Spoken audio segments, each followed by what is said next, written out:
Yan, magluluto ako ng bagoong alamang. Meron tayong sili, sibuyas, bawang. Meron tayo ditong taba ng baboy.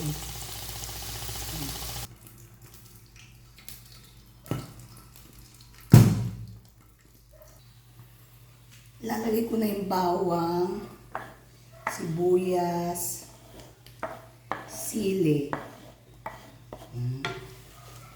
Medyo crispy na yung ating baboy.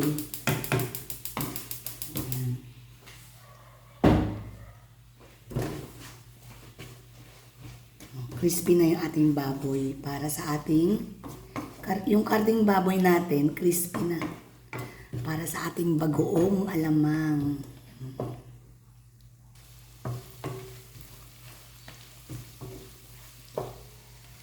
Lalagay ko na yung ating bagoong alamang.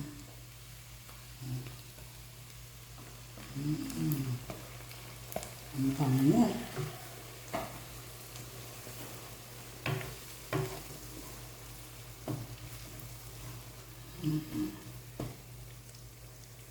Lalagyan natin siya ng suka.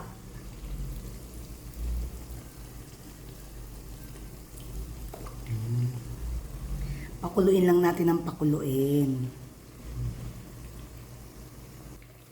Lalagyan natin siya ng sugar. Brown sugar.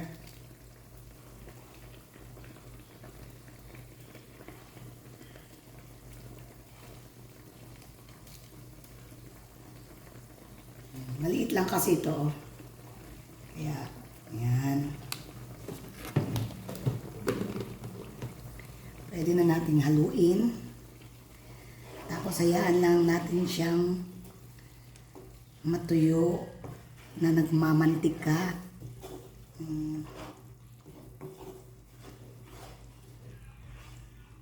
Patuyuin natin siya ng konti.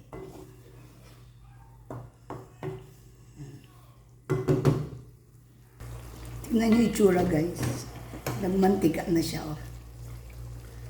Sarap. Patutuyuin pa natin yan ng konti.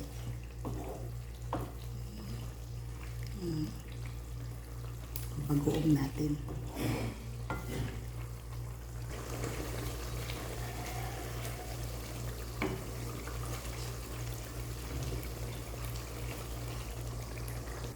Yan na ang ating bagoong. Nagmamantikang bagoong. Ang sarap to sa mangga. Medyo patutuyuin pa natin ng konti.